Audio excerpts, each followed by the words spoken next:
ومن احسن قولا ممن دعا الى اللہ۔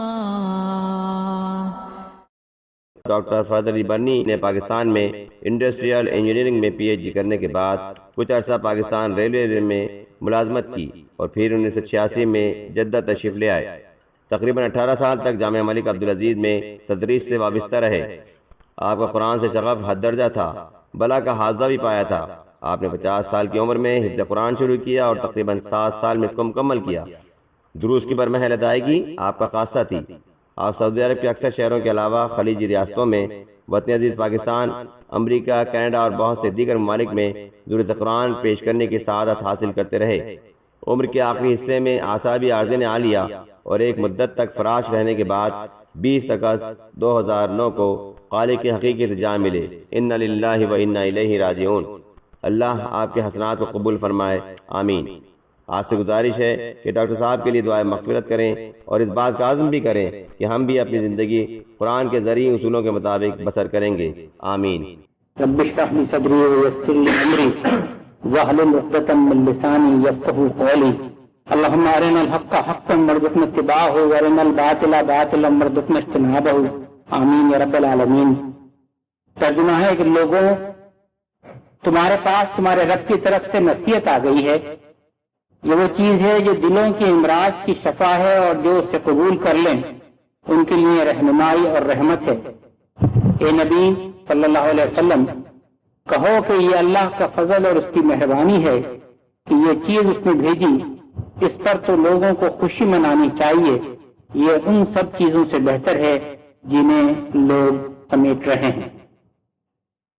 اور آج یہ 2 آیات ہیں 57 اور 58 سورہ یونس کی، جو میں نے آپ کے سامنے تلاوت کی ہے اور ترجمہ پیش کیا ہے۔ یہ میں نے کیوں 2 آیات چنی ہیں اور 2 ہی کیوں چنی ہیں اور زیادہ کیوں نہیں، میں ابھی آپ کے سامنے اس کی توجہ پیش کرتا ہوں۔ اگر پیش کر اس سے میں تمہیداً آپ سے کچھ باتیں کرنا چاہوں گا، کیونکہ آج میں اس حلقے میں اور اس مقام پر پہلی دفعہ حاضر ہوا ہوں، لہٰذا اس مناسبت سے مجھے آپ کو مبارکباد دینی ہے۔ الحمدللہ اور ثم الحمدللہ آپ لوگوں نے یہاں اس طریقے سے اکٹھے بیٹھ کر مطالعہ قرآن کا بندوبست کیا ہے، اور یہ مبارکباد میں آپ کو اپنی طرف سے نہیں دے رہا ہوں، یہ مبارکباد نبی اکرم صلی اللہ علیہ وسلم کی طرف سے دے رہا ہوں۔ نبی اکرم صلی اللہ علیہ وسلم نے فرمایا کہ لا یقعد قوم یذکرون اللہ الا حفتهم الملائکۃ وغشیتهم الرحمۃ ونزلت علیہم السکینۃ وذکرهم اللہ فی من عندہ۔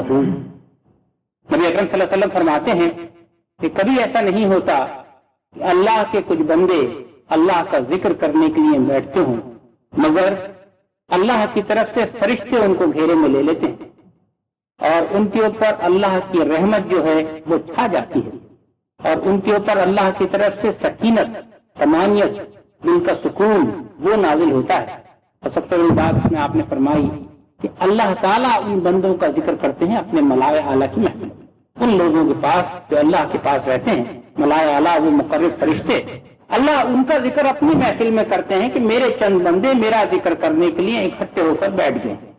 تو اللہ کا ذکر کے خاطر مل بیٹھنا اور وقت لگا دینا اور صلاحیت لگانا یہ بڑی خوش نصیبی کی بات ہے۔ اللہ تعالیٰ جس کو اس کی توفیق دے دے وہ بڑا نصیب آور آتا ہے۔ ایک دوسری حدیث میں نبی اکرم صلی اللہ علیہ وسلم نے فرمایا کہ مثل الذی یذکر والذی لا یذکر کمثل الحی والمیت، اس شخص کی مثال جو اللہ کو یاد کرتا ہے اور اس کی مثال جو اللہ کو یاد نہیں کرتا، ان دونوں کی مثال ایسی ہے کہ ایک تو زندہ ہے اور دوسرا مردہ ہے۔ الحمدللہ اور ثم الحمدللہ کہ اللہ تعالیٰ نے آپ کو اس بات کا شعور عطا فرمایا کہ روحانی زندگی جو ہے وہ اللہ تعالیٰ آپ کو اس ہفتے واری بیٹھک کے ذریعے ہم پہنچا رہے ہیں۔ میری دعا یہ ہوگی کہ اللہ تعالیٰ آپ کو یہاں کی حاضری میں استقامت عطا فرمائے۔ یہ بات نہ بھولیے کہ ذکر اللہ کی محفل جو ہے، ذکر اللہ کے بہت سے طریقے ہیں، اور اب یہ موقع نہیں میرے پاس کہ میں ذکر اللہ کے طریقوں کا آپ سے ذکر کروں، مگر اس میں کوئی شک نہیں کہ ذکر اللہ کے بہت سے طریقے ہیں، مگر قرآن کو پڑھنا اور قرآن کو سمجھنا اور قرآن کا مطالعہ کرنا اور قرآن کو سننا ذکر اللہ کا ایک بڑا اعلیٰ اور اچھا طریقہ ہے۔ قرآن نے خود کہا ہے، اللہ تعالیٰ کا فرمان ہے کہ وَلَقَدْ يَسَّرْنَا الْقُرْآنَ لِلذِّكْرِ فَهَلْ مِن مُدَّكِرٍ، سورہ قمر میں فرمایا کہ ہم نے اس قرآن کو ذکر کے لیے آسان کر دیا ہے، تو پھر کوئی ہے جو اس سے یاد دہانی پکڑے؟ سورہ قاف میں فرمایا فذکر بالقرآن من یخاف وعید، اے نبی صلی اللہ علیہ وسلم آپ اس قرآن کے ذریعے سے لوگوں کی تذکیر کیجئے، ان لوگوں کی جو اللہ سے ملاقات کو ڈر رکھتے ہیں، یہ سمجھتے ہیں کہ ایک دن ان کو اللہ کی عدالت میں جواب دہی کرنی ہے۔ قرآن نے ہی بار بار یہ سوال پوچھا افلا تذکرون، یہ لوگوں کیا تم اس قرآن سے یاد دہانی حاصل نہیں کرتے؟ تو قرآن اللہ کے ذکر کا ایک بہت اعلیٰ اور عرفہ طریقہ ہے، لہٰذا اس میں قطعاً کوئی شک نہیں ہے کہ یہ اللہ کے ذکر محفل ہے، اور اگر آپ خلوص نیت سے محض اللہ کی رضا کی حاصل کرنے کی خاطر ان محفلوں میں تشریف لا رہے ہیں تو آپ یقین رکھیے اللہ کی ذات سے جس کی رحمت بڑی وسیع ہے کہ انشاءاللہ وہ آپ کو اس اجر و ثواب کا ضرور مستحق ٹھہرائے گا، جس کے لیے فرمایا گیا کہ اللہ ان بندوں کا ذکر اپنی محفلوں میں کرتے ہیں۔ ایک تو یہ پہلے مبارکباد کی جو میں آپ کو دینا چاہتا تھا کہ آپ یہاں یہ پروگرام شروع ہوا ہے، مگر اس میں یہی میری آپ سے گزارش ہوگی کہ ایک تو دوام کا خیال کیجیے گا۔ نبی اکرم صلی اللہ علیہ وسلم کا فرمان ہے کہ یہ لوگوں تم کوئی کام کرو تو بہت لمبا چوڑا کام نہ کرو، نیکیوں کے کام تھوڑے تھوڑے کام کیا کرو، مگر جو کام کرو اس میں مداومت ہو، یعنی یہ اس میں پابندی ہو، اس میں جس کو آپ انگریزی میں کہتے ہیں نا ریگولر ہو جانا، وہ انداز آپ کا ہونا چاہیے۔ یہ نہ ہو کہ مرضی آئی تو آئے اور مرضی آئی تو نہ۔ جب آپ نے ایک دفعہ آنا شروع کیا ہے تو یہ سمجھ کے آئیے کہ ہم اس کو پابندی سے اس میں شریک ہوں گے، الا یہ کہ کوئی عذر شرعی ہو گیا ہو، خدا نہ کرے آپ کی طبیعت بھی خراب ہو گئی ہے یا کبھی کسی وجہ سے آپ اپنے کام پہ ٹھہر گئے ہیں یا کوئی اور آپ کو ایسی پریشانی پیش آ گئی ہے تو صحیح ہے، اس میں کوئی شک نہیں، مگر یہ کہ اس کے علاوہ میری آپ سے گزارش ہوگی کہ آپ ان محفلوں میں پابندی سے تشریف لائیں اور آئیں اس مقصد سے کہ میں جا رہا ہوں تو مجھے اللہ کی رضا کا حصول درکار ہے، میں اللہ کی رضامندی چاہتا ہوں۔ تو انشاءاللہ اللہ تعالیٰ پھر آپ دیکھیں گے کہ آپ کے لیے ان محفلوں میں شرکت کے لیے بہت سہولت پیدا فرمائیں گے۔ تو میں نے چاہا کہ آج میں آپ کے سامنے یہ چیز پیش کروں کہ یہ جو ہم قرآن کا مطالعہ کرتے ہیں اور قرآن کی آیتیں آپ کے سامنے تلاوت یہاں کی جاتی ہیں اور ان کا ترجمہ پیش کیا جاتا ہے، اس سے آپ کو کیا حاصل ہوتا ہے؟ یا دوسرے معنوں میں سوال کو یہ سمجھ لیجئے کہ آپ اس سے کیا حاصل کرنا چاہتے ہیں، آپ کی کیا نیت ہونی چاہیے کہ میں اس قرآن کے مطالعے سے کیا حاصل کروں۔ دیکھیے یہ بڑا موٹا سا اصول ہے کہ انسان اس دنیا میں جو بھی کام کرتا ہے، جہاں بھی وقت لگاتا ہے، جہاں بھی اپنی صلاحیتیں لگاتا ہے، وہ کسی مقصد سے لگاتا ہے۔ آپ نوکری پہ جاتے ہیں اس لیے کہ آپ کو مہینے کے بعد تنخواہ ملتی ہے، ٹھیک ہے۔ آپ اگر شام کو سیر و تفریح کے لیے نکلتے ہیں اس لیے کہ آپ طبیعت بوجھل ہے، آپ تفریح کرنا چاہتے ہیں۔ آپ کھانا کھانے جاتے ہیں اس لیے کہ آپ کو بھوک لگی ہے تو آپ بھوک کے علاج کرنے کے لیے جا رہے ہیں۔ تو آپ جو بھی کام کرتے ہیں اس دنیا میں وہ کسی مقصد کے لیے کرتے ہیں۔ تو جب اس اعلیٰ اور عرفہ محفل میں آپ تشریف لا رہے ہوں تو آپ کے سامنے یہ واضح ہونی چاہیے بات کہ میرا اس محفل میں شرکت کا مقصد کیا ہے، میں کیا حاصل کرنا چاہتا ہوں۔ اس مقصد میں سب سے پہلے چیز تو وہ ہے جو میں نے آپ کے سامنے بیان کر دی کہ یہ اللہ کے ذکر کی محفل ہے، یہ بڑی اعلیٰ اور عرفہ محفل ہے اور اللہ تعالیٰ نے اس ذکر کی محفل میں شرکت کرنے والوں سے بڑے اجر و ثواب کا وعدہ فرمایا ہے۔ تو آپ کو یقیناً ایک مقصد یہ ہے کہ میں وہ اجر و ثواب حاصل کرنا چاہتا ہوں، مگر کیا صرف یہی مقصد ہے آپ کا یا اس سے زیادہ کچھ اور مقصد ہے؟ اس چیز کی وضاحت کرنے کے لیے میں آپ کے سامنے کچھ چند باتیں آج پیش کرنا چاہتا ہوں اور یہی میرا عنوان ہے کہ قرآن کا ہم سے کیا تعلق ہونا چاہیے۔ اس سلسلے میں پہلی بات یہ سمجھیے کہ قرآن ہے کیا، اور اس قرآن ہے کیا کا جواب آپ کو قرآن خود ہی دیتا ہے، اور جگہ جگہ قرآن اپنے متعلق بیان کرتا ہے کہ میں کیا ہوں۔ اس کے لیے ایک تو یہ آیت جو میں نے آپ کے سامنے ابھی پڑھی جس میں فرمایا کہ قل یا ایھا الناس، اے لوگوں، قد جاءتکم، تمہارے پاس آ گئی، جا یہ آپ عربی میں استعمال کرتے ہیں، قد جاءتکم تمہارے پاس آ گئی ہے، کیا چیز آ گئی ہے؟ موعظۃ من ربکم، تمہارے رب کی طرف سے ایک نصیحت۔ یہ موعظ وہی لفظ ہے جس سے لفظ واعظ بنا ہے، واعظ دے رہے ہیں وہ اس سے نصیحت کا لفظ بنا، تو موعظۃ من ربکم تمہارے رب کی طرف سے نصیحت آ گئی ہے۔ اور کیا؟ وشفاء لما فی الصدور، اور یہ دلوں کے اندر جو روگ ہوتے ہیں، جو بیماریاں ہوتی ہیں، ان کا یہ علاج۔ اب آپ یہ کہیں گے دلوں کی بیماریاں کیا ہیں؟ تو دیکھیے بیماریاں دو قسم کی ہوتی ہیں، ایک ظاہری اور ایک باطنی۔ ظاہری بیماری تو وہ کہ خدا نہ کرے کسی کو بخار ہو گیا، کبھی زکام ہو گیا، کبھی چوٹ لگ گئی، کبھی اور تکلیف ہے، یہ جسمانی بیماریاں ہیں، بظاہر ان کا ڈاکٹر ان کا علاج کرتا ہے، آپ ڈاکٹر کے پاس جاتے ہیں۔ مگر ایک اس سے زیادہ شدید بیماریاں ہیں جس کا بعض اوقات انسان کو احساس ہی نہیں ہوتا اور وہ کینسر کی طرح اندر اندر انسان کو کھاتی رہتی ہے، اور جب معاملہ بہت آگے کو بڑھ جاتا ہے تب وہ سمجھتا ہے کہ او ہو مجھے تو یہ بیماری لگی ہوئی تھی۔ اور وہ بیماریاں ہیں دلوں کے روگ۔ کوئی کسی کو حسد ہے، کسی کو جلن ہے، کسی کو تکبر ہے، کسی کو نخوت ہے، یہ جو بیماریاں ہیں نا، کسی کو چغلی کی بیماری ہے، کسی کو غیبت کی بیماری ہے، یہ جو دلوں کے روگ ہیں، یہ وہ بیماری ہیں کہ انسان کو بعض اوقات احساس ہی نہیں ہوتا. تو یہ قرآن یہ کہہ رہا ہے کہ اے لوگوں، ان بیماریوں کا علاج کرنے کے لیے یہ قرآن اللہ تعالیٰ نے نازل کیا ہے. ایک تو یہ اللہ کی طرف سے نصیحت ہے، اور کیا ہے؟ شفاء لما فی الصدور، تمہارے دلوں کے اندر کے جو روگ ہیں اس کی اس میں علاج اللہ تعالیٰ کی طرف سے. اور کیا ہے؟ وَہُدًى وَرَحْمَةٌ لِّلْمُؤْمِنِينَ، اور اس میں ہدایت ہے اور رحمت ہے مومنین کے لیے.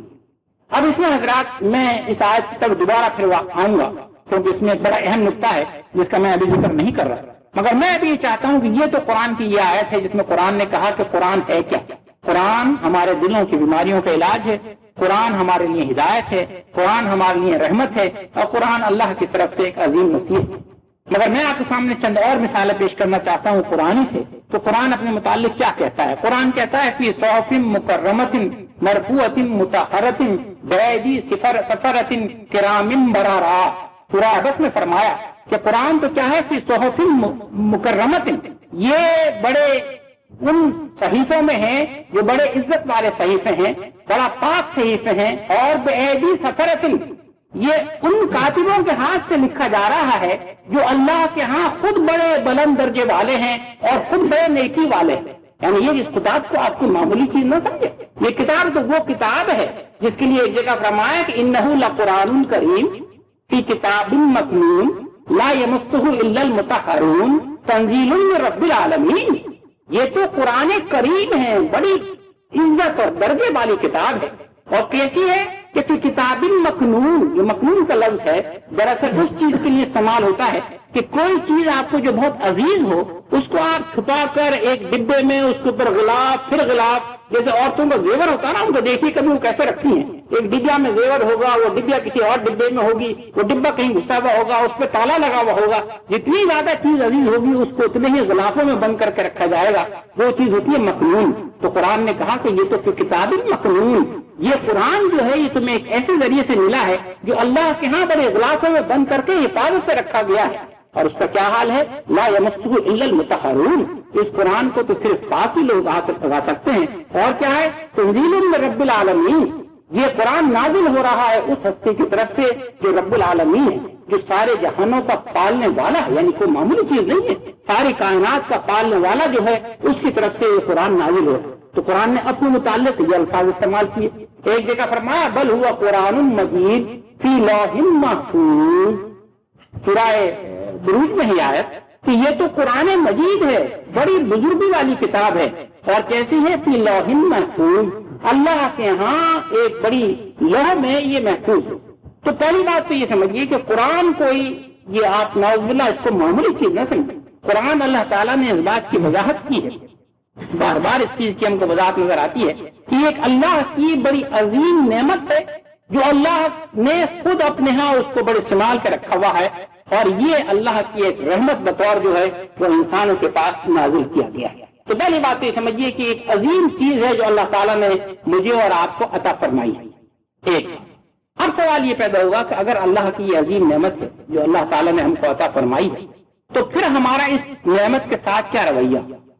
اب آپ آئیے اس آیت کی طرف جو میں نے آپ سے مطالعہ کیا تھا پہلے کہ یا ایھا الناس، کہا گیا کہ اے لوگوں، قد جاءتکم موعظۃ من ربکم، تمہارے رب کی طرف سے نصیحت آ گئی. وشفاء لما فی الصدور، اور سینوں کے دلوں کا سینوں کی جو بیماریاں ہوتی ہیں ان کا علاج آ گیا. اب یہ خطاب کس سے ہے؟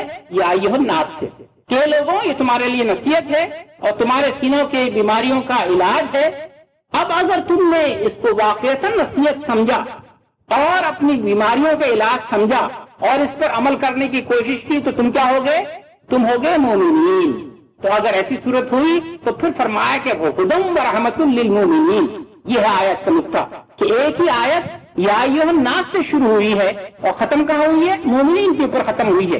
کہ اگر اس قرآن کو تم واقعتاً اپنے لیے ہدایت اور رحمت سمجھتے ہو تو پھر تم مومن ہو، اور اگر نہیں سمجھتے تو کیا ہوا کہ تم نے اس قرآن کی ہدایت کو ٹھکرا دیا، نعوذ باللہ، تم نے اس کا انکار کر دیا، تم فاسق ہو گئے، کافر ہو گئے. وہ مثالیں میں آپ کے سامنے پیش کروں گا، مگر کم از کم تم مومن کے درجے میں نہیں آتے. تو پہلی بات جو آیت ظاہر کر رہی ہے کہ خطاب یا ایھا الناس سے کیا گیا، ان کو بتایا گیا کہ یہ کتاب کتنی عظیم ہے، اور اگر تم اس کتاب کی عظمت کو مانتے ہو تو پھر اس بات کو تم سمجھ جاؤ کہ یہ تمہارے لیے ایک اتنی ہدایت اور رحمت بن کر آئی.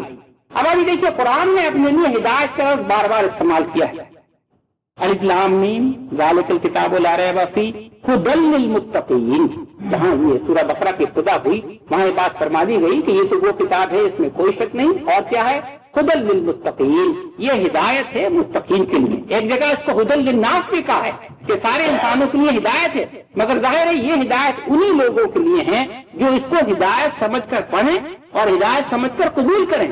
اگر ورنہ ہدایت سمجھ کر نہ پڑھیں نہ قبول کریں تو آپ غور کیجیے، ابو جہل نے بھی بہت قرآن سنا تھا. ابو جہل کے زمانے میں تو قرآن نازل ہوا.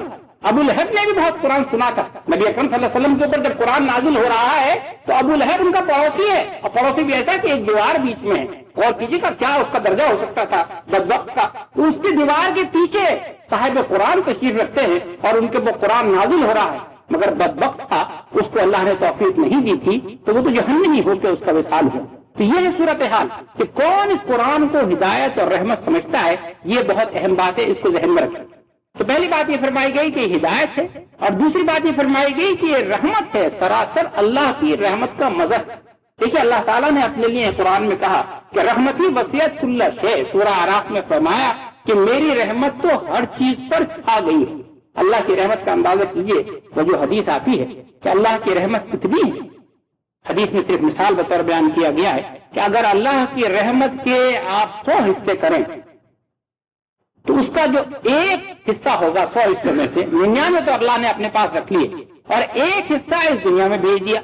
اور یہ اس ایک حصے کی رحمت کا مظہر ہے کہ ساری اللہ کی مخلوق میں جتنی آپ پیار اور محبت اور شفقت دیکھتے ہیں وہ اللہ کی ایک رحمت کا جو 1/100 والی رحمت ہے اس کا مظہر ہے. اور ساری مخلوق کا ذکر ہو رہا ہے، انسانوں کا نہیں خالی. اور کیجیے گا اللہ کی مخلوق کتنی ہے ہم نہیں جانتے. انسان اس میں صرف ایک خلق ہے. انسان کتنے پیدا ہوئے اور کتنا ہوں گے ہم نہیں جانتے. ان انسانوں میں اگر آپ ایک ماں کی محبت دیکھیں اپنے بیٹے کے لیے یا بیٹی کے لیے تو کتنی عظیم آپ کو نظر آتی ہے. تو اتنی کروڑوں مخلوق انسانوں کی اور نہ جانے کتنی اور مخلوقات ہیں، ان سب کی محبت اور رحمت کو جوڑ لیجئے تو بتایا گیا کہ وہ اللہ کی رحمت کا 1/100 حصہ ہے.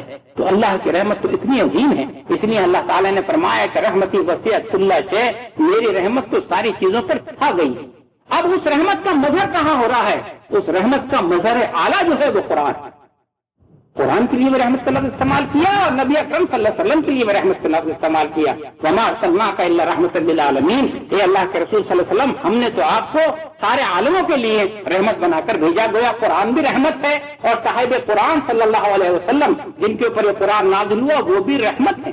تو اس چیز پہ غور کیجیے گا کہ اللہ کی طرف سے یہ کتنا بڑا انعام ہے جو ہمارے پر نازل کیا جا رہا ہے. چنانچہ ابھی آیت میں کیا بات فرمائی؟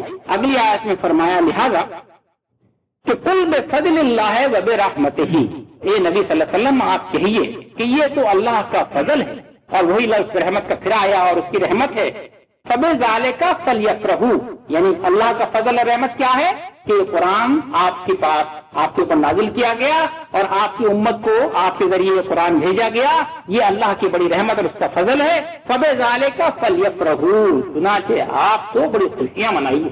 وہ جو انداز ہوتا ہے دنیا میں ہم دیکھتے ہیں کہ اگر آپ کا جہاں ملازمت کر رہے ہیں اور آپ کے افسر نے آپ کو اشارہ کیا بھی تمہاری ترقی ہونے والی ہے اور تنخواہ میں آپ کے 500 ریال کا اضافہ ہو جائے گا، کیا بات ہے، معلومات خوشی سے بات چیت کی گئی تو ہماری ترقی ہو رہی ہے. فطری چیز ہے، بالکل اس میں کوئی قطعاً بری بات نہیں ہے. تو وہ انداز کہ ایک ہم اگر دنیا کی چھوٹی چھوٹی چیزوں پر اتنا خوش ہوتے ہیں، اور کیجیے اگر کوئی بے صاحب اولاد ہیں ان کو اگر کہیں خوشی مل جائے، خوشخبری کہ بھائی تمہاری بیوی کے یہاں پاؤں بھاری ہو گئے ہیں اور ماشاءاللہ تمہارا اولاد ہونے والی ہے، اور پھر یہ بھی خوشخبری ملے کہ اللہ نے تمہیں ایک چاند سا بیٹا دے دیا ہے، اور کیجیے گا کتنی خوشی ہوتی ہے. فبذالک فلیفرحوا، وہ انداز قرآن نے استعمال کیا ہے کہ جب اللہ کی طرف سے اتنی عظیم نعمت تمہارے پر نازل کی گئی ہے تو اے لوگوں تم اب خوشیاں مناؤ. کیوں؟ ہوا خیر مما یجمعون، یہ بہتر ہے ہر اس چیز سے جو کچھ تم جمع کر سکتے ہو. یعنی دنیا کی جو بھی دولت تم تصور کر سکتے ہو اور جو بھی دولت تم جمع کر سکتے ہو، اس میں آل اور اولاد، اس میں مال، اس میں آسائشیں، اس میں عزت، اس میں عہدے، اس میں تعلیم، اس میں گھر، جو بھی آپ سوچ سکتے ہیں دنیا کی دولت، فرمایا ہوا خیر مما یجمعون. یہ اللہ کا جو کلام ہے یہ ان سب چیزوں سے بہتر ہے. مگر یہ بہتر جب ہوتا جب ہم اس کا اندازہ ہو، جب واقعتاً ہمارا ایمان ہو کہ قرآن جو ہے وہ ہر چیز سے بہتر ہے. اور نہ صرف یہ کہ ہمارا اس بات پر ایمان ہو، بلکہ ہمارا قرآن کے ساتھ وہ رویہ ہو کہ ہم اس رویے سے اس چیز کے اظہار کر رہے ہوں کہ ہم واقعتاً اس بات کو مانتے ہیں کہ قرآن اللہ کی طرف سے ہمارے لیے بڑی عظیم رحمت، بڑی عظیم نعمت، بڑا عظیم فضل، اور چنانچہ وہ جو ایک انداز ہوتا ہے نا، اگر کسی نے آپ کے اوپر احسان کیا اور آپ کو اس کی احسان کا احساس ہے تو آپ جواباً اپنا اظہر شکر کا اور اس احسان کا بدلہ چکانے کا رویہ اختیار کرتے ہیں، وہ انداز۔ سوال اب یہ ہے، اصل جو بات میں آپ سے عرض کرنا چاہ رہا ہوں وہ یہ ہے کہ اگر ہمارا یہ ایمان ہو جائے، ایک آج دل میں بات بیٹھ جائے کہ یہ جو قرآن اللہ تعالیٰ نے نازل کیا ہے یہ ہم لوگوں کے لیے بڑی عظیم رحمت اور نعمت ہے، تو اب سوال یہ پیدا ہوگا کہ ہمارا اس قرآن کے ساتھ کیا رویہ ہونا چاہیے۔ اور میں باقی اپنا وقت اسی گفتگو پر لوں گا کہ ہم اس قرآن کے ساتھ کیا رویہ رکھیں، اس قرآن کے ساتھ ہم کیا کریں۔ دراصل یہ بات ہے، اور اس کو اب آپ ذرا غور سے کیجیے گا کیونکہ اس میں اکثر ہمارے ذہن صاف نہیں ہے۔ بدقسمتی یہ ہے، یہ تو ہم مانتے ہیں کہ ٹھیک ہے اللہ کی کتاب ہے، بڑی عظیم کتاب ہے، بڑی رحمت ہے، بڑی نعمت ہے، مگر یہ کہ پھر ہمارا جو رویہ ہے، ممکن ہے آپ حضرات میں سے وہ نہ ہو، مگر وہ جو ماہر القادری کی نظم ہے مجھے یاد تو نہیں ہے، کہیں مل جائے گی آپ کو کسی کتاب میں ہے، انہوں نے لکھی ہے قرآن کے ساتھ جو مسلمانوں کا رویہ ہے وہ پڑھیے، وہ ایک طریقے سے آپ کو یہ بھی نظر آئے گا کہ واقعتاً معاشرے کی تصویر کھینچ رہے مرحوم ہو گئے ماہر القادری، بڑے مشہور شاعر تھے پاکستان کے، اور آپ کو یہ بھی نظر آئے گا کہ جو کچھ وہ کہہ رہے ہیں بالکل صحیح ہے۔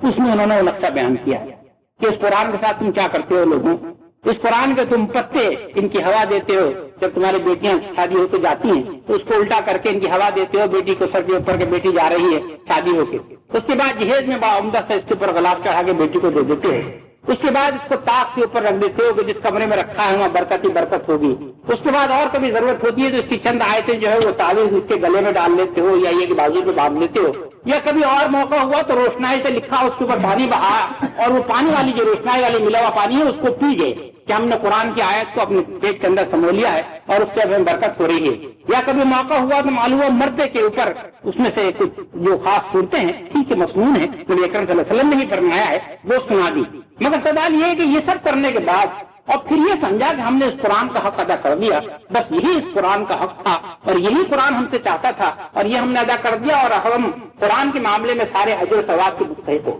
یہ ہے وہ غلط فہمیاں جو ہمارے ذہنوں میں بیٹھی ہوئی ہیں۔ اب اگر آپ کسی سے کہیں گے بھئی یہ رویہ صحیح نہیں ہے تو وہ کہے گا اچھا اگر ایسی بات ہے تو میں قرآن کے پڑھنے کو سیکھ لیتا ہوں اور پھر میں ایسا کرتا ہوں کہ اس قرآن کو پڑھا کروں گا، اور وہ پھر یہ سمجھتا ہے کہ بس اب میں نے بالکل مکمل کام کر دیا۔ میں آپ کے سامنے یہ بات رکھنا چاہتا ہوں کہ دراصل یہ جو ہے رویہ کو قرآن کو پڑھ لیا اور بس ہو گیا، یہ تو اس کی پہلی منزل تھی، اس کے بعد بھی بڑی منزلیں ہیں، اس کے بعد بھی بڑے درجے ہیں، وہ بات میں آج آپ کے سامنے رکھنا چاہتا ہوں کہ قرآن کے ساتھ ہمارا کیا رویہ۔ پہلی بات یہ کہ قرآن یقیناً قرآن کو چھونے کے لیے، قرآن کی تلاوت کرنے کے لیے، قرآن کو پڑھنے کے لیے پاک ہونا بہت ضروری ہے۔ قرآن نے خود ہی کہا کہ لا یمسہ الا المطہرون، آپ اکثر دیکھیں قرآن کے اوپر یہ آیت لکھی ہوتی ہے سورہ واقعہ کی کہ اس کو صرف وہی لوگ چھو سکتے ہیں جو پاک ہیں، لہذا قرآن کو کتاب کھول کر پڑھنا اس میں کوئی شک نہیں کہ باوضو ہونے کی ضرورت ہے۔ اس لیے وہ مسئلہ ہے کہ اگر کوئی عورت اپنے ایام میں ہو تو پھر آپ جانتے ہیں کہ اس کو قرآن پڑھنے کی اجازت نہیں ہے، اس لیے کہ وہ ناپاکی کی حالت میں ہوتی ہے۔ کوئی مرد اگر حالت جنوب میں ہو کہ اس کو غسل کی ضرورت ہو تو اس کو بھی اجازت نہیں ہے کہ قرآن کھول کر پڑھ سکتا۔ تو پہلی بات تو یقیناً یہ ہے کہ قرآن کو چھونے اور پڑھنے کے لیے پاکی کی ضرورت ہے۔ دوسرا پہلو یہ ہے کہ قرآن کی تلاوت فی نفس ہی بڑا اہم درجہ رکھتی ہے۔ دیکھیے میری بات سے ختم یہ کہیں غلط فہمی نہ چلے جائیے گا کہ میں نے چونکہ قرآن کی تلاوت سے پہلے ذکر کیا تھا اور آپ سمجھیں کہ قرآن کی تلاوت کو میں تو معمولی چیز سمجھ رہا ہوں۔ قرآن کی تلاوت بہت اہم درجہ رکھتی ہے۔ نبی اکرم صلی اللہ علیہ وسلم کے فرائض میں یہ بات شامل تھی کہ وہ امت کو قرآن کی تلاوت کر کے بتائیں۔ هو الذی بعث فی الامیین رسولا منہم یتلو علیہم آیاتہ، یہ فرمایا گیا کہ اللہ نے ایک امیین کے اندر، ان ان پڑھے لوگوں کے اندر اپنے رسول کو مبعوث فرمایا انہی میں سے، اور وہ کیا کرتے ہیں یتلو علیہم آیاتہ، وہ ان کو قرآن کی آیتیں پڑھ کر سناتے ہیں۔ اور یہ فریضہ قرآن میں جگہ جگہ بیان ہوا ہے نبی اکرم صلی اللہ علیہ وسلم کے لیے کہ یتلو علیہم آیاتہ، کہ وہ قرآن کی آیتیں پڑھ کر سناتے ہیں۔ تو قرآن کی تلاوت نبی اکرم صلی اللہ علیہ وسلم کا فریضہ منصبی تھا، اور اس امت کے لیے یہ بڑے اجر و ثواب کی چیز ہے کہ قرآن کی تلاوت کی جائے۔ ایک حدیث ہے، اگر مجھے صحیح یاد ہے، حضرت عبداللہ ابن عباس رضی اللہ تعالیٰ عنہما اس کے راوی ہیں، وہ فرماتے ہیں کہ قرآن کی تلاوت کا اتنا ثواب ہے کہ ایک ایک حرف کے اوپر 10 نیکیوں کا ثواب ہے. اور پھر وہ کہتے ہیں کہ الف لام میم ایک حرف نہیں ہے، الف ایک حرف ہے، لام ایک حرف ہے، میم ایک حرف ہے. وہ الف لام میم اگر آپ نے کہا تو آپ کو 30 نیکیوں کا ثواب ملا. تو تلاوت فی نفس ہی بڑی عظیم چیز ہے. یہ وہ چیز ہے جو مسلمانوں کو کرنی چاہیے اور تواتر سے کرنی چاہیے، اور ان لوازمات کے ساتھ اور ان آداب کے ساتھ کرنی چاہیے جن کا میں آپ سے ذکر کروں. تو تلاوت یقیناً بڑے اجر و ثواب کی چیز ہے، اور یقیناً یہ ہر مسلمان کے اوپر فرض ہے کہ اس کو قرآن عربی متن پڑھنا آتا ہو، اور وہ عربی متن کو ایک معمول کے ساتھ، کیا معمول ہو یا آپ کی سہولت کرے. نبی اکرم صلی اللہ علیہ وسلم نے فرمایا کہ 7 دن میں قرآن ختم کر لو، 15 دن میں کر لو، 30 دن میں کر لو. اگر اتنی بھی توفیق نہیں ہے تو اور دن لگا لو. مگر یہ کہ اکثر کے لوگوں کا وسیلہ یہ رہا کہ انہوں نے جو قرآن کے جو پارے بنائے گئے وہ اس لیے بنائے گئے کہ کم از کم ایک پارے کی روزانہ آدمی تلاوت کر لے. اب اگر آپ کو وقت اس بات کی اجازت نہیں دیتا تو کم از کم نصف پارے کی تلاوت کر لیجئے. 15 یا 20 منٹ لگتے ہیں، آپ آرام سے بیٹھ کے ایک نصف پارے کی تلاوت کر سکتے ہیں. تو پہلی بات ہی سمجھیے کہ پہلا حق قرآن کا آپ کے اوپر یہ ہے کہ آپ قرآن کے عربی کے متن کی تلاوت کرنا جانتے ہوں، اور وہ تلاوت آپ کا روز مرہ کے معمول میں شامل ہو. دوسری بات کیا ہے؟ دوسری بات یہ ہے کہ اس تلاوت کو آپ اپنی بہترین آواز میں کریں. نبی اکرم صلی اللہ علیہ وسلم نے فرمایا کہ وَزَيَّنُوا الْقُرْآنَ بِأَصْوَاتِكُمْ، اس قرآن کو مزین کرو اپنی آوازوں سے. وَرَتِّلِ الْقُرْآنَ تَرْتِيلًا، اور قرآن کو پڑھو ترتیل کے انداز میں. ترتیل کیا ہوتی ہے کہ آپ نے کہا کہ الحمدللہ رب العالمین، رک گیا، پھر آپ آگے چلیے نہیں کہ الحمدللہ رب العالمین مالک، یہ انداز نہیں. ٹھہر کے رک کے جتنا اللہ نے آپ کو توفیق دی ہے اس انداز میں آواز میں خوبصورتی پیدا کر کر. ایک حدیث میں نبی اکرم صلی اللہ علیہ وسلم نے فرمایا ہے کہ یا اہل القرآن، یا الذین آمنوا نہیں میں زبان پہ چاہ رہا تھا، یا اہل القرآن، اے قرآن والوں، لا تتوسدوا القرآن، دیکھنا اس قرآن کو اپنا تکیہ نہ بنا لینا. وَاتْلُوهُ حَقَّ تِلَاوَتِهِ آنَاءَ اللَّيْلِ وَآنَاءَ النَّهَارِ، اس کو پڑھو، اس کو تکیہ نہ بنا لو، اس کو اپنے پیٹھ کے پیچھے نہ ڈال دینا، بلکہ اس کے ساتھ کیا سلوک کرو؟ وَاتْلُوهُ حَقَّ تِلَاوَتِهِ، اس کی تلاوت کرو جیسے کہ تلاوت کرنے کا حق ہے. فِي آنَاءِ اللَّيْلِ وَالنَّهَارِ، رات اور دنوں کے کناروں میں اس کو پڑھو. اور کیا کرو؟ وَخْشُو ہو، اس کو عام کرو.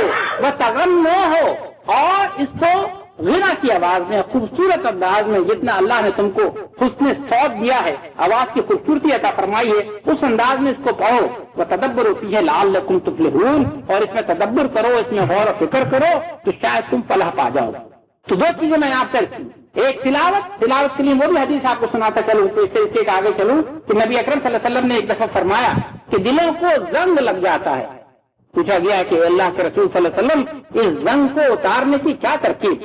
لوہے کو زنگ لگ جائے تو ہم جانتے ہیں کیسے اتارتے ہیں، ہمیں سارے سولوشن معلوم ہے. تو یہ دلوں کے زنگ جو لگ جاتا ہے اس کو اتارنے کی کیا ترکیب؟ آپ نے فرمایا کہ کثرت و ذکر الموت و تلاوت القرآن، موت کے ذکر کو کثرت سے یاد رکھنا. یہ بات یاد رکھنا کہ ایک دن ہم کو موت آنی ہے اور ہمیں اللہ کے حضور جواب دہی کرنی ہے. تو تلاوت القرآن اور قرآن کی تلاوت کرنا، یہ دو کام اگر تم کرو گے تو یہ جو دلوں کو زنگ لگ جاتا ہے یہ زنگ دور ہو جائے گا. تو تلاوت قرآن، اور تلاوت قرآن کس انداز میں؟ ترتیل کے انداز میں. پیار، جتنی آواز آپ کو اللہ تعالیٰ نے دی ہے اس کے حسن صوت کے انداز میں. تجوید کے کیا معنی؟ کہ ہر جو حرف ہے اس کے مخارج آپ کو معلوم ہے کہ یہ غین ہے تو کہاں سے نکلے گا، اور عین ہے تو کہاں سے نکلے گا، اور ہا ہے تو کہاں سے نکلے گا، اور قاف ہے تو کہاں سے نکلے گا، اور اس کو آپ پھر اسی انداز میں ادا کریں. اور جب آپ پڑھ رہے ہوں تو سننے والوں کو پتہ چلے کہ سین آیا کہ تے آیا، کہ سواد آئی، کہ توئے آیا کہ تی آئی، ہا آیا کہ ہے آئی، عین آیا کہ یہ جو انداز ہے. یہ میں پڑھتا ہوں قرآن، مجھے خود نہیں معلوم ہوتا، آپ پڑھے شاید، اگر آپ کو تجوید نہیں آتی مجھے نہیں پتہ چلے گا. تو صحیح تجوید یہ ہے کہ ہر حرف پہ نکالنے کا اس کی صحیح ترکیب آپ کو معلوم ہو اور وہ اس کے حسن صوت میں اضافہ کرے. تو قرآن کے دو وقت، ایک یہ کہ قرآن کی تلاوت کریں ہم عربی متن میں. دیکھیے بعض بدقسمتی یہ ہے کہ بعض لوگوں نے آج یہ بھی دعویٰ کر رکھا ہے کہ قرآن کی تلاوت کیا ضرورت ہے عربی میں کرنے کی، اردو کے ترجمے موجود ہیں، ہمیں تو صرف یہ معلوم ہونا چاہیے کہ قرآن ہم سے چاہتا کیا ہے. اردو کے ترجمے پڑھ لیں گے نہیں ہوگا تو انگریزی کے ترجمے پڑھ لیں گے نہیں ہوگا. یہ بڑی بدقسمتی ہے. قرآن اللہ کا کلام ہے، اور قرآن جب وہ ترجمہ ہو جاتا ہے تو وہ اللہ کا کلام نہیں رہتا، پھر تو وہ اللہ کے کلام کا ترجمہ ہے۔ اللہ کے جو اپنے الفاظ ہیں اللہ تعالیٰ نے جو چنے ہیں وہ عربی میں ہی ہیں، تو جب تک زبان سمجھ میں نہیں آئے گی مجھے پتہ نہیں چلے گا۔ تو تدبر قرآن کی یقیناً پھر معنی یہی ہے، اور یہ تدبر قرآن کہہ رہا ہے، 2 دفعہ قرآن نے یہ استعمال کیا لفظ افلا یتدبرون القرآن، کیا یہ قرآن میں غور نہیں کرتے؟ تو غور تو آپ قرآن میں جب کر سکتے ہیں جب آپ کو پتہ چلے کہ قرآن مجھ سے کہتا کیا ہے۔ اب یہ پتہ چلنے کی صرف 2 صورتیں ہیں آپ کے پاس۔ آسان صورت یہ کہ اس کا ترجمہ پڑھ لیجئے اس زبان میں جو کہ زبان آپ کو آتی ہو، اردو آتی ہے، انگریزی آتی ہے، فارسی آتی ہے، جو بھی زبان آتی ہے۔ اب تو الحمدللہ قرآن کے ترجمے جو ہیں وہ ساری زبانوں میں ہوئے چلے جا رہے ہیں، تو اس زبان میں قرآن کا ترجمہ پڑھ لیجئے، آپ کو پتہ چل جائے گا قرآن کیا کہہ رہا ہے۔ مگر اگر آپ صحیح معنوں میں دیکھنا چاہیں کہ قرآن کیا کہہ رہا ہے تو حضرات یہ میں آپ کو اپنی ذاتی تجربے سے بتا رہا ہوں کہ جب تک آپ کو عربی نہ آئے، کیونکہ اصل بات یہ ہے کہ ایک زبان کے لفظ کا دوسری زبان میں وہ جو اس کا بالکل ترجمہ ہے نا 100% وہ نہیں، اور عربی تو پھر ایسی زبان ہے، اس کے اندر تو ایسی خوبصورتی ہے، اس کے اندر ایسا نظم ہے کہ ایک ہی 3 وہ جو صلاتی حروف چلاتے ہیں فعلا کے وزن پہ جو آتے ہیں، انہیں کو لے کر آپ اتنے سارے معنی اس کے اندر پیدا کرتے چلے جائیے مختلف شکلوں سے کہ پھر اس کا جو صحیح ترجمہ ہے وہ واقعتاً دوسری زبانوں میں نہیں آتا، آپ کو صرف ترجمانی ہو جائے گی، یعنی یہ کہ آپ کو مفہوم پتہ چل جائے گا، مگر یہ کہ اس کے الفاظ کی جو خوبصورتی ہے اور اللہ تعالیٰ نے جو الفاظ استعمال فرمائے ہیں اگر آپ اس کو واقعتاً سمجھنا چاہتے ہیں تو تدبر قرآن کا یہ حق ہے آپ کے اوپر کہ آپ عربی کو سیکھیں۔ اب جواب یہ ملتا ہے ہمیں کہ صاحب عربی کیسے سیکھیں، عربی تو بڑی مشکل جواب ہے، زبان ہے۔ میں آپ سے عرض کرتا ہوں بات کہ آپ میں سے اکثر لوگ یہاں اس وقت اگر میں ایک سروے لوں تو وہ لوگ بیٹھے ہوئے ہوں گے جن کو کم از کم 2 زبانیں یقیناً آتی ہوں۔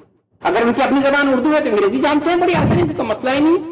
اگر بھائی کو بنگلہ دیش کے ہیں تو اردو تو جانتے ہیں، کوئی اور بات ہی نہیں ہے، تو 2 زبانیں یقیناً آتی ہیں، اور وہ 2 زبانیں ہم نے اکثریت میں جو سیکھی ہیں وہ اس لیے سیکھی ہیں کہ ہمیں اپنی معاش کی فکر تھی کہ اگر ہم نے انگریزی اسکولوں میں جا کے انگریزی زبان نہ سیکھی تو ہم روٹی کہاں سے کمائیں گے، ہم تو صرف اپنے جاہل کہلائیں گے اس معاشرے میں جو انگریزی زبان کے اوپر پلا بڑھا تھا۔ لہٰذا ہم نے انگریزی زبان سیکھی اور الحمدللہ ہم نے انگریزی زبان خوب سیکھی۔ انگریزی میں سارے کاروبار ہوتے ہیں، انگریزی میں گفتگو ہوتی ہے، انگریزوں سے بات کرتے ہیں، اور ہم میں سے بعض انگریزوں کو انگریزی پڑھاتے ہیں۔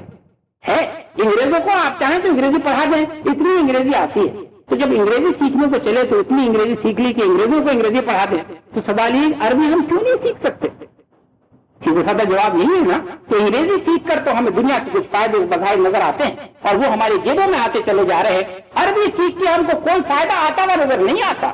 یہ ہے ساری بات، یہ ہمارے پھر ایمان کی کمزوری ہے کہ ہم اس چیز کو جو ہمارے آنکھوں کے سامنے ہے اس کو تو قبول کرنے کو تیار ہیں، اور وہ جو اللہ نے وعدہ فرمایا ہے کہ تمہیں آخرت میں اس کا اجر و ثواب ہوگا وہ ہم پھر ہمارے ذہن سے محو ہو جاتی ہے۔ تو اگر آپ ذرا سی بھی کوشش کریں گے حضرات، اب تو الحمدللہ عربی سیکھنے کے لیے اتنی آسان کتابیں نکل آئی ہیں کہ قرآن کا ایک اعجاز ہے کہ آپ اس قرآن کو پڑھنے کی کوشش کریں اور صدق دل کے ساتھ پڑھنے کی کوشش کریں اور اللہ سے یہ دعا مانگ کے کریں کہ اللہ یہ تیرا کلام ہے اور میں تیری رضا کے لیے اس کو پڑھ رہا ہوں، اے اللہ میرے تجھ سے یہ دعا ہے کہ تو میرے سینے کو اس کلام کے لیے کھول دے۔ اللہ نے فرمایا ہے کہ ہم جس کو ہدایت دینا چاہتے ہیں اس کے ہم سینے کو کھول دیتے ہیں، یہ اللہ کا قرآن فرمایا ہے۔ وَمَن يُرِدُ اللَّهُ أَن يَهْدِيَهُ يَشْرَحْ صَدْرَهُ لِلْإِسْلَامِ، اللہ تعالیٰ جس کو ہدایت دینا چاہتے ہیں اس کے دل کو اسلام کے لیے کھول دیتے ہیں۔ اللہ سے اگر آپ خلوص نیت سے یہ دعا مانگیں گے کہ اللہ میں اس عربی زبان کو اس لیے سیکھ رہا ہوں اور کوئی میرا مقصد نہیں ہے کہ میں تیرے کلام کو تیری زبان میں جاننا چاہتا ہوں، آپ یہ دیکھیے گا اللہ تعالیٰ آپ کے دلوں کو کھول دیں گے، 2-3 مہینے میں آپ کو عربی آ جائے گی۔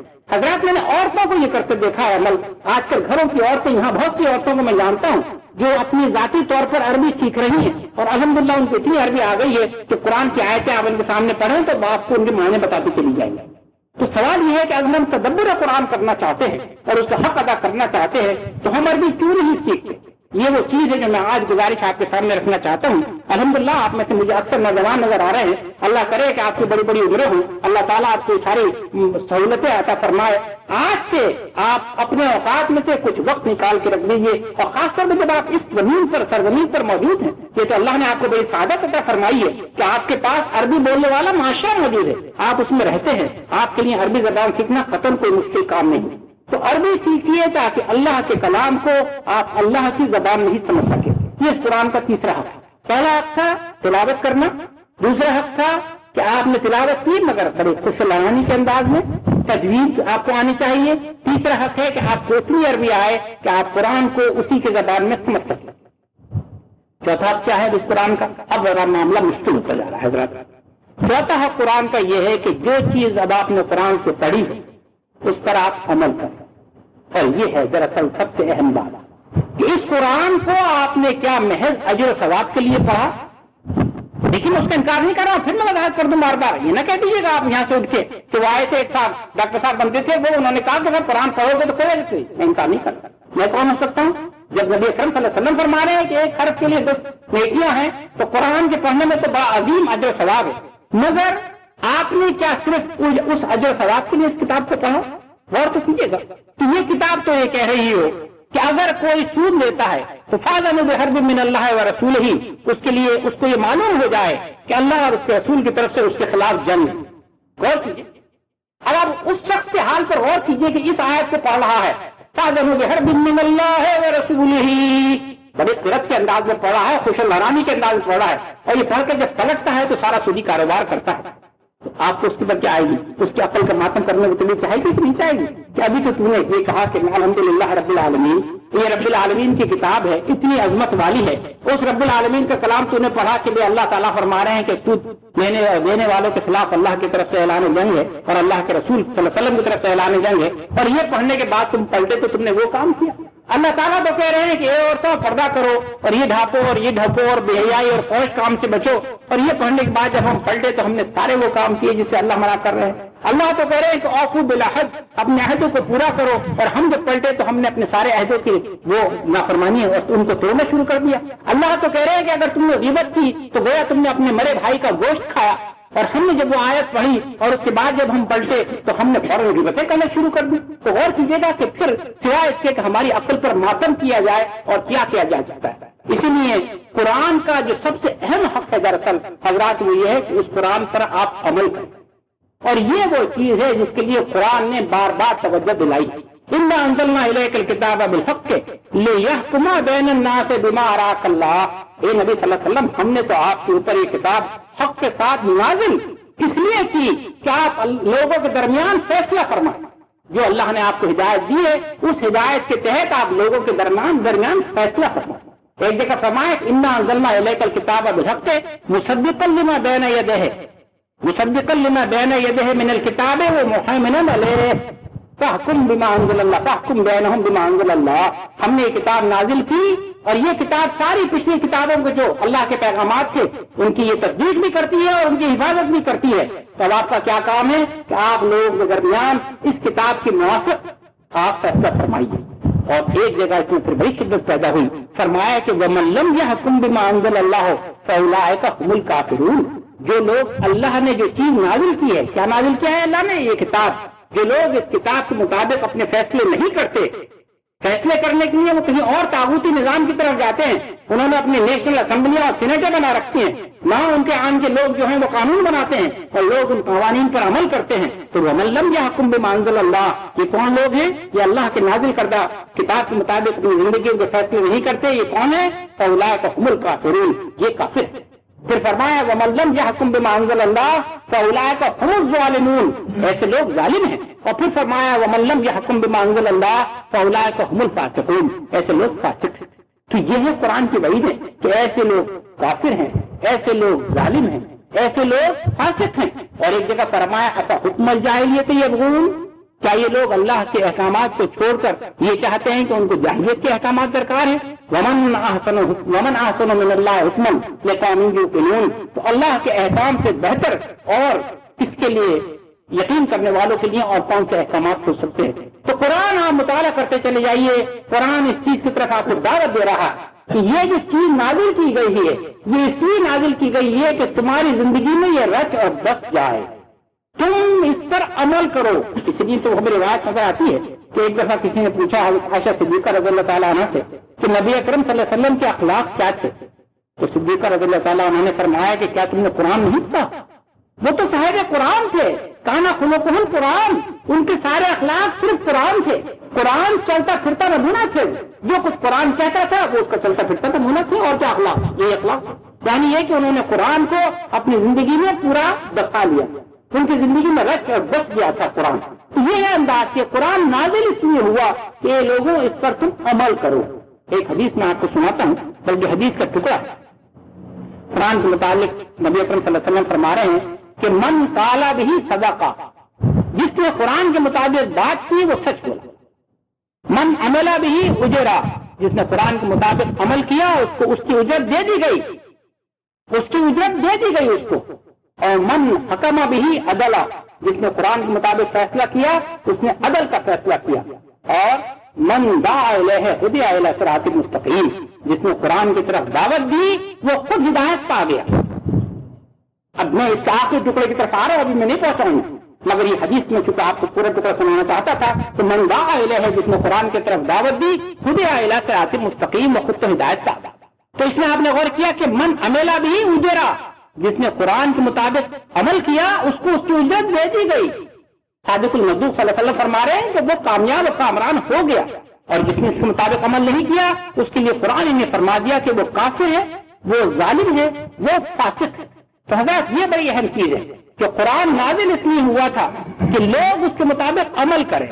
اس لیے نازل نہیں ہوا تھا کہ وہ جو ہم نے آج منافقت کا طریقہ اپنایا ہوا ہے کہ کہتے ہیں ہم کہ قرآن اللہ کا کلام ہے اور کہتے ہیں اور اس کو بڑا چونتے ہیں اور اس کو تحفے بنا کے دیا جاتا ہے. اور جب تحفہ ملتا ہے، ابھی کل پرسوں میں دیکھ رہا تھا ہمارے پاکستان میں وزیر اعظم صاحب کی تصویر چھپی ہے، ان کو تحفہ دیا جا رہا ہے. تو انداز ہمارا یہ ہوتا ہے قرآن لیتے وقت اور نیو بھی کر لیتے ہیں ہم ذرا، مگر اگر کتنا ہی چوننا چاہیں اور کتنا ہی اس کو سر پہ رکھیں، اگر اس کے احکامات کی ہم نے خلاف ورزی کی تو جتنا چوننا اور چاٹنا ہے وہ ہمارے منہ پر بھی مارا جائے گا. ہم سے کہہ دیا جائے گا کہ تمہیں معلوم تھا کہ ہمارا کلام ہے، تم جانتے تھے، تم پڑھتے تھے، تم چونتے تھے، تم چاٹتے تھے، مگر اس کے باوجود جو ہم نے اپنے اس کلام میں تمہیں حکم دیا تھا تم اس کی نافرمانی کرتے تھے. یہ کس کے ساتھ ہمدردی ہو رہی ہے؟ اس ہستی کے ساتھ جس کے لیے فرمایا کہ ان اللہ خبیر بما تعملون. وہ تو ان اللہ علیم بذات الصدور، وہ تو آپ کے دلوں کے حال سے واقف ہے کہ آپ کے دلوں میں ہے کیا. تو اس ہستی کے ساتھ نعوذ باللہ ہم چالاکیاں کر رہے ہیں، یعنی اپنی طرف سے بہت ہوشیاری دکھا رہے ہیں کہ اللہ تیرے کلام کو چون لیا، چاٹ لیا، اوپر رکھ دیا اور تو چاہیے تجھے. نہیں، اللہ کو یہ نہیں چاہیے. اللہ کو یہ چاہیے کہ اگر آپ نے اس قرآن کو ہاتھ میں لیا ہے اور اس کو پڑھا ہے اور اس کو سمجھا ہے تو پھر جو جو احکامات آتے چلے جائے آپ کا انداز کیا ہو؟ سمینا و اطعنا، سمینا و اطعنا، سمینا و اطعنا. اے رب ہم نے سنا اور ہم نے اطاعت کی، ہم نے سنا اور ہم نے اطاعت کی. یہ ہے وہ دربار. وہ آپ کو آیت یاد ہے؟ آمن رسول بما انزل الیہ من ربہ والمؤمنون کلنا آمن باللہ وملائکتہ وکتبہ ورسلہ لا نفرق بین احد من رسولہ وقالوا سمعنا واطعنا. کون سی آیت پڑھ رہا ہوں میں آپ کے سامنے؟ سورہ بقرہ کی آخر کی 2 آیتیں. میری مجھے بعد میں بات یاد آ گئی. سورہ بقرہ کی جو آخر کی 2 آیتیں ہیں ان کے متعلق روایت میں آتا ہے کہ یہ اتنی عظیم آیتیں ہیں کہ نبی اکرم صلی اللہ علیہ وسلم کو جب آپ معراج کے موقع پر تشریف لے گئے تھے تو تحفے میں عطا ہوئی اللہ کی طرف سے 2 تحفے ملے. اور کیجیے گا آپ کے گھر پر آپ کی سب سے عظیم ہستی آئے تو آپ اس کو کیا تحفہ دینا چاہیں گے؟ اپنا دل نکال کے دینا چاہیں گے آپ. یہ انداز ہوتا ہے نا. تو اللہ کے سب سے محبوب جو ہیں وہ اللہ کے یہاں مہمان گئے ہیں. تو اللہ نے کیا تحفے دیے ہیں؟ 5 وقت کی نماز اور سورہ بقرہ کی آخری 2 آیتیں. اور اس 2 آیتوں میں سے پہلی آیت جو میں نے آپ کے سامنے تلاوت کی ہے کہ آمن رسول بما انزل الیہ من ربہ والمؤمنون. یہ آیت ہے. اس میں کیا انداز ہے؟ کہا کیا جا رہا ہے کہ رسول ایمان لائے صلی اللہ علیہ وسلم اس چیز پر جو ان کے پر نازل کی گئی اور مومنین ایمان لائے. اور وہ تو ایمان لاتے ہیں اللہ پر اور ملائکہ پر اور سارے رسولوں پر، اور وہ کسی رسول میں تفریق نہیں کرتے. لا نفرق بین احد من رسولہ. اور کیا کہتے ہیں وہ؟ وقالوا سمعنا واطعنا. اے رب ہم نے سنا اور ہم نے اطاعت کی. یہ ہے مومنین کا انداز کہ جب آپ سے کسی چیز کو کہا جائے تو آپ کہیں سمعنا واطعنا، ہم نے سنا اور اطاعت کی. اور اس کے بعد پھر کیا کہا؟ وغفرانک ربنا الیک المصیر، کہ ہم نے جو سمع اور اطاعت کا عہد کیا ہے رب، تو ہم اس بات کو جانتے ہیں کہ ہمارے اندر بشری کمزوریاں ہیں، ہم سے کوتاہیاں ہوں گی، ہم سے غلطیاں ہوں گی. اے رب غفرانک، اے رب ہم کو معاف کرنا دے. اور ہم جانتے ہیں کہ الیک المصیر، ہمیں تیری طرف پلٹ کر جانا ہے. تو دراصل یہ سمعنا و اطعنا جو ہے یہ مسلمان کا بڑا اہم فریضہ ہے جس کی طرف قرآن بار بار توجہ دلاتا ہے. اور معنی اس کی یہ ہے کہ جو احکامات آپ کے سامنے آتے چلے جائیں آپ اس پر عمل پیرا ہونے کی حد الامکان کوشش کریں. جب آپ یہ کریں گے تو آپ قرآن کا 4تھا جو فریضہ ہے اس کو ادا کر رہے ہیں. پھر گن لیجیے. پہلی بات نعت تسبیح کی تلاوت کیجیے. دوسری بات عرض کی کہ تلاوت حسن صوت کے ساتھ کیجیے، خوبصورت آواز میں، تجوید معلوم ہونی چاہیے. تیسری بات، قرآن میں تدبر کیجیے اور اس کا آسان طریقہ یہ ہے کہ عربی زبان کو خود سیکھنے کی کوشش کیجیے۔ چوتھی بات، اس پر عمل کیجیے، اور یہ سب سے اہم بات، کیونکہ اس قرآن کا انداز یہ ہے کہ القرآن حجت لک و علیک۔ نبی اکرم صلی اللہ علیہ وسلم نے فرمایا کہ یا تو قرآن تیرے لیے حجت یا تیرے خلاف حجت۔ اور کیجیے تو بڑی اہم بات، مسلمان قوم کی صورت یہ ہے کہ جب اس نے لا الہ الا اللہ محمد رسول اللہ کہہ دیا اور اس بات کا زبان سے اقرار کر دیا کہ یہ اللہ کا کلام ہے، تو اب اس کے پاس وہی طریقے ہیں۔ اگر اس کلام کو ٹھکرائے گا تو دنیا میں بھی راندہ درگاہ ہوگا، دنیا میں بھی ذلت تو اس کو ملے گی، اور آخرت کی ذلت جو ہے وہ تو اللہ ہی دے گا۔ اور یہ آپ آج حشر دیکھ رہے ہیں۔ آپ یہ جو سوال پوچھتے ہیں، 1 بلین مسلمان ہیں دنیا میں، 42 ممالک ہیں مسلمانوں کے، 42 اور کیجیے گا 42 ممالک ہیں جن کے سربراہ مسلمان جو دعویٰ کرتے ہیں کہ ہم اسلامی ممالک ہیں۔ تو 1 بلین اور 42 ممالک ہوں اور ذلت کا یہ عالم ہو کہ جگہ جگہ ٹھوکریں کھا رہے ہیں، کیا ہے یہ ذلت؟ کیوں ہے ذلت؟ نعوذ باللہ، اللہ تعالیٰ کو کوئی رنجش ہے مسلمانوں سے؟ یہ ذلت اس لیے ہے کہ اللہ کا یہ قانون ہے کہ اگر تم لا الہ الا اللہ محمد رسول اللہ کہنے کے بعد اس کتاب سے منہ پھیرو گے اور اس کتاب کو اپنی زندگی میں نہیں اپناؤ گے تو تمہیں ہم دنیا میں بھی ذلت دیں گے اور آخرت میں بھی ذلت دیں گے، اور یہ وہ ذلت ہے جس دور سے مسلمان گزر رہے ہیں۔ تو چوتھا حق قرآن کا یہ ہے کہ آپ اپنی زندگی کی حد تک جہاں جہاں آپ کا دست چلتا ہے آپ اس قرآن کو اپنانے کی کوشش کریں۔ اور پانچواں اور آخری حق کو جو گھڑی پہ میری نظر ہے وہ یہ، اس قرآن کو عام کیجیے۔ وہ جو میں نے آپ کو حدیث سنائی تھی، یا اہل القرآن لا تتوسدوا القرآن واتلوہ حق تلاوتہ من آناء اللیل والنہار وافشوہ، اور اے اہل قرآن اس کو عام کرو۔ افشاں کرنا ہم اردو میں بولتے ہیں، راگ افشاں ہو گیا، تو وافشوہ، اس کو عام کرو۔ عام کرنے کیا معنی؟ اس کو پھیلاؤ۔ نبی اکرم صلی اللہ علیہ وسلم فرما رہے ہیں کہ خیرکم من تعلم القرآن وعلمہ، اے لوگوں تم میں سے بہترین وہ ہیں جو اس قرآن کو پڑھیں اور پڑھائیں۔ اور اس کے راوی کون ہیں؟ حضرت عثمان ابن عفان رضی اللہ تعالیٰ عنہ۔ وہ کہتے ہیں کہ نبی اکرم صلی اللہ علیہ وسلم نے فرمایا کہ خیرکم من تعلم القرآن وعلمہ، تم میں سے بہترین لوگ وہ ہیں جو قرآن کو خود بھی پڑھیں اور دوسروں کو بھی سکھائیں۔ یہ وہی بات ہے جو نبی کریم صلی اللہ علیہ وسلم کے دوسرے حدیث کے ٹکڑے میں نے آپ کے سامنے سنائی کہ من دعا الیہ خدع الی صراط مستقیم، جو قرآن کی طرف اللہ کے بندوں کو بلائے گا، وہ اللہ کے بندے آتے ہیں اس دعوت پہ یا نہیں آتے وہ تو اللہ اور ان کے درمیان، تو ہدایت دینا اللہ کی ذمہ داری۔ اللہ نے اپنے رسول صلی اللہ علیہ وسلم سے کہہ دیا کہ لیس علیک ھداھم ولکن اللہ یہدی من یشاء، یہ اللہ کے رسول صلی اللہ علیہ وسلم ہدایت دینے کی ذمہ داری آپ کے اوپر نہیں، اللہ ہدایت دے گا تو ملے گی، نہیں دے گا تو نہیں ملے گی۔ انک لا تہدی من احببت، یہ اللہ کے رسول صلی اللہ علیہ وسلم اگر آپ کو کسی سے عزت محبت بھی ہو اور آپ اس کو ہدایت دینا چاہیں آپ ہدایت نہیں دے سکتے، اگر اللہ چاہے گا تو ہدایت ملے گی۔ اور یہ بات شاید آپ نے سامنے کبھی دوسری محفل میں عرض کی ہو کہ اس کی سب سے بڑی مثال کیا ملتی ہے کہ آپ کے چچا ابو طالب کتنی محبت تھی نبی اکرم صلی اللہ علیہ وسلم کو، ان سے باپ کی طرح پالا ہے انہوں نے، اور نبی کریم صلی اللہ علیہ وسلم کا انداز یہ ہے کہ مرتے وقت کہہ رہے ہیں کہ اے چچا آپ میرے کان میں کہہ دیجیے لا الہ الا اللہ محمد رسول اللہ، میں اللہ کے ہاں آپ کے لیے گواہی دوں گا کہ آپ نے کلمہ پڑھ لیا تھا، مگر اللہ کو منظور نہیں تھا کہ ان کو ہدایت ملے، بغیر ہدایت کی دنیا سے اٹھ گئے۔ لہٰذا فرمایا انک لا تہدی من احببت، تو ہدایت دینا تو اللہ کا کام، بندوں کا کام کیا کہ انسانوں کو اللہ کی ہدایت کی طرف بلائے۔ لہذا فرمایا کہ من دعا الیہ، جس نے اس قرآن کی طرف اللہ کے بندوں کو بلایا، ہدی الی صراط مستقیم، وہ خود راہ راست پر پڑ گیا، اس کو ہدایت مل گئی، اللہ اس کو اس کا اجر ثواب دے گا۔ تو قرآن کا حضرات پانچواں حق یہ ہے کہ اس قرآن کو عام کیجیے۔ وہ جو بھائی حدیث فرما رہے تھے شروع میں عبد الرشید صاحب کہ نبی کریم صلی اللہ علیہ وسلم نے فرمایا کہ بلغوا انی ولو آیا، یہ لوگوں مجھ سے پہنچاؤ دوسروں کو گو کہ تمہیں ایک ہی آیت کا علم ہے۔ یعنی ضروری نہیں کہ آپ مفسر قرآن ہو، آپ کو عربی پہ کوئی بہت بڑا عبور ہو، آپ کو احادیث آتی ہوں، آپ عالم دین ہوں تو ہی آپ قرآن پھیلائیں، نہیں بالکل نہیں۔ اگر آپ کو ایک ہی آیت کا علم ہے، اگر آپ کو صرف اتنی بات معلوم ہے کہ قرآن نے سود سے منع کیا ہے اور آپ کے دوسرے بھائی کو معلوم نہیں ہے، آپ اس سے کہیے بھائی ٹھہر جاؤ، تم نے لا الہ الا اللہ محمد رسول اللہ کہا ہے تو قرآن میں نے پڑھا ہے کہ سود سے منع ہے، اے بھائی سود سے رک جاؤ۔ اللہ نے اس کے رسول نے سود کے خلاف اعلان جنگ کیا ہے، بلغوا انی ولو آیا، آپ نے اس ایک آیت کے علم اپنے بھائی کو پہنچا دیا، وہ بھائی رکتا ہے اللہ نے اس کو توفیق دی، نہیں رکتا آپ کا اجر و ثواب اللہ کے ذمہ پکا ہے کیونکہ آپ نے خلوص نیت سے اللہ کا پیغام اس تک پہنچایا۔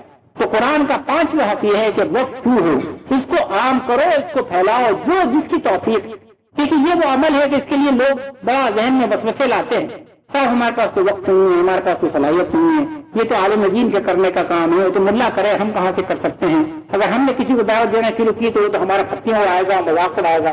حضرات یہ سب شیطانی وسوسے ہیں۔ ہر شخص اپنی جگہ ایک مرکز ہے اور اس مرکز کے گرد دائرے ہیں، اس کے اہل ویال ہیں، اس کے بچے ہیں، اس کے دوست اور احباب ہیں، اس کے اقارب ہیں۔ اس کی یہ چیزیں نہیں ہوتی، ہر ایک کے اہل ویال ہیں، ہر ایک کے بچے اور بیویاں ہیں، ہر ایک کے اقارب ہیں، ہر ایک کی برادری ہے، ہر ایک کے آپ یہ جو آپ کے چاروں طرف دائرے ہیں، ان کو یہ پیغام پہنچائیے، ان کو بتائیے کہ اللہ کا کلام کیا چاہتا ہے، جو جو چیزیں آپ کے سمجھ میں آتی جا رہی ہیں اس کو عام کیجیے اور اس کو پھیلائیے۔ تو حضرات مختصراً یہ ہیں وہ 5 حقوق جو ہمارے اوپر قرآن کی طرف سے آتے ہیں کہ جب ہم قرآن کا مطالعہ کرنے بیٹھیں اور قرآن کو پڑھیں تو ہم یہ جان کر پڑھیں کہ خالی تلاوت کر لینا محض ٹھیک ہے، جو ثواب ہے، مگر کافی نہیں ہے۔ تلاوت بھی کرنی ہے، تجوید بھی کرنی ہے، اس میں شوق سے اس کو پڑھنا بھی ہے، اس کے بعد اس کو سمجھنے کی کوشش بھی کرنی ہے، سب سے اہم بات اس پر عمل کرنے کی کوشش کرنی ہے اور اس کو اپنے خود الامکان پھیلانا بھی ہے۔ جب یہ آپ سارے کام کر رہے ہوں گے تو واقعتاً پھر آپ قرآن کا حق ادا کر رہے ہوں گے اور آپ پھر یہ دیکھیں گے کہ وہ قرآن آپ کے لیے واقعتاً ہدایت اور رحمت بن رہا ہے، اور آپ یہ دیکھیں گے کہ آپ کے اندر تبدیلی آ رہی ہے۔ ہر شخص اس کو آزما کے دیکھ سکتا ہے کیونکہ اللہ نے اس چیز کا وعدہ فرمایا ہے اور اللہ کا وعدہ برحق ہے۔ تو حضرات میں اپنی بات ختم کروں گا، مختصراً پھر میں آپ سے ابھی عرض کروں گا۔ آج کی اس گوشتی میں اگر آپ یہ دیکھیں کہ میں اب کیا کروں، تو دیکھیے ہر محفل میں جو ہے میں نے اس کی آمد کا مقصد ہونا چاہیے، تو اگر آپ کے ذہن میں سوال اٹھے آج میں نے جو کچھ سنا ہے اب میں کیا کروں، آپ نے بڑی اچھی باتیں کی، بہت اچھا، سبحان اللہ، میں کسی بات سے انکار نہیں کرتا، میں کیا کروں؟ تو اس میں کیا کروں گا میں آپ کو جواب دیتا ہوں۔ پہلی بات یہ کہ آپ کو اگر تلاوت قرآن نہیں آتی تو آپ قرآن پڑھنا فوری طور پر شروع کیجیے، اور اس کے لیے آپ کو جو بھی کاوش کرنا پڑے، کسی مولوی صاحب سے، کسی مدرس سے، کسی اس بھائی سے جس کو قرآن پڑھنا آتا ہے اس سے آپ فوراً درس لینا شروع کر دیجیے، یسر القرآن سے پڑھنا شروع کیجیے۔ اگر آپ کو اور کہیں سے مدد نہیں ملتی، عبدالرشید صاحب یہاں تشریف رکھتے ہیں، آپ ان کو اپنا نام لکھوائیے، ہم آپ کے لیے کوشش کریں گے انشاءاللہ کہ آپ کو قرآن پڑھانے کی کتابیں جو کلاسیں جو ہے ہم شروع کرا سکتے ہیں۔ ہم لوگ کوشش کریں گے ہم میں سے جو بھائی وقت دے سکتے ہیں اور جن کو اس کی صلاحیت ہے کوئی کام کرے۔ تو پہلی بات یہ ہے کہ آپ کو عربی متن میں قرآن پڑھنا آنا چاہیے، پہلی بات۔ دوسری بات یہ ہے کہ آپ تجوید کی کوشش کریں، ہمارے اندر ماشاءاللہ استقاری حضرات موجود ہیں اور چند کو میں بھی جانتا ہوں جنہوں نے اس بات کا یہ کہا ہے کہ اگر کسی کو قرأت کی ضرورت ہے تو ہم اس کو قرأت سکھا سکتے ہیں۔ اس کے بعد عربی سیکھنے کے لیے میں نے آپ کو سامنے ایک پہلی کتاب کا نام رکھا ہے، اگر آپ چاہیں تو وہ کتاب بھی ہم آپ کو مہیا کر سکیں گے، اس کتاب کو لیجیے، اور اگر آپ کو اردو پڑھنا آتی ہے تو قطعاً پھر آپ کو عربی سیکھنے میں کوئی مشکل نہیں ہوگی۔ عمل یہ وہ کام ہے جس کے لیے کوئی آپ کی مدد نہیں کرے گا، وہ کام آپ کو خود کرنا ہوگا کہ جو قرآن کے احکامات آپ کے سامنے آتے جائیں، بلکہ آپ کا انداز یہ ہو کہ جب آپ قرآن پڑھنے بیٹھے تو ایک کاپی اور قلم آپ کے ہاتھ میں، کیونکہ قرآن آپ کے سامنے 2 نقشے پیش کرتا چلتا ہے مستقل۔ یہ تو ہے مطلوب انسان جو اللہ کو پسند ہے، اور یہ کون ہے؟ محفوظ انسان جو اللہ کو ناپسند ہے، جس پہ اللہ کا قہر ہوتا ہے۔ تو آپ اپنی کتاب میں 2 حصے بنا لیجئے، مطلوب انسان کی صفات لکھتے چلیے اور اللہ کے جو ناپسندیدہ انسان ہے ان کی صفات لکھتے چلیے، اور ہر روز اپنی زندگی کا جائزہ لیتے چلیے کہ مطلوب صفات میرے اندر کتنی ہیں اور جو دوسری صفات ہیں وہ میرے اندر کتنی ہیں۔ اب آپ کی کوشش یہ ہو کہ مطلوب صفات کو اپنائیں اور غیر مطلوب صفات کو اپنی زندگی سے نکالنے کی کوشش کریں۔ آپ صرف دل سے کوشش کریں گے، اللہ تعالیٰ آپ کو توفیق دیں گے۔ دیکھیے اللہ نے فرمایا ہے کہ تم میری طرف 1 قدم چل کے آؤ، میں تمہاری طرف 10 قدم چل کے آؤں گا، تم میری طرف چل کے آؤ، میں تمہاری طرف دوڑ کے آؤں گا۔ اور آپ اس چیز کو اپنی زندگی میں آزمائیں گے کہ جب آپ خلوص نیت سے اس کام کو کرنے کے لیے اٹھیں گے تو آپ یہ دیکھیں گے کہ اللہ تعالیٰ آپ کے لیے بڑی بڑی سہولتیں مہیا فرمائیں گے۔ تو آپ قرآن کا مطالعہ کیجئے، اس کے نوٹس بنائیے، اپنی زندگی کا جائزہ لیجئے کہ وہ آپ نے جو چیزیں قرآن سے سیکھی ہیں اس پر آپ کس حد تک عمل کر رہے ہیں، اور پھر قرآن کے ان احکامات کو پھیلائیے۔ اس پھیلانے کے لیے ضروری نہیں ہے کہ آپ کو کرسی پہ بیٹھ کے واضح کرنا آتا، ضروری نہیں ہے کہ آپ کو قرآن کی آیتوں کی تلاوت ضرور آتی ہو، نہیں، آپ منہ سے، زبان سے، خطوط سے، جو بھی ذریعہ اللہ تعالیٰ نے آپ کو مہیا کیا ہے، اپنی محفلوں میں جہاں آپ بیٹھتے ہیں وہاں بیٹھ کر آپ قرآن کی باتیں کیجیے اور لوگوں سے کہیے بھائی میں نے قرآن میں یہ بات پڑھی ہے، قرآن ہم سے یہ چاہتا ہے۔ آپ نے اپنا فریضہ ادا کر دیا ہے، وہ بھائی اس کو اپناتا ہے نہیں اپناتا وہ اللہ کے سامنے اس کا جواب دے، مگر آپ نے اپنا فریضہ ادا کر دیا ہے۔ تو یہ وہ 5 کام ہیں جو آپ آج ہی سے شروع کر سکتے ہیں، اور میری آپ سے بڑی گزارش یہ ہوگی کہ آپ ان کاموں میں دیر نہ کیجیے۔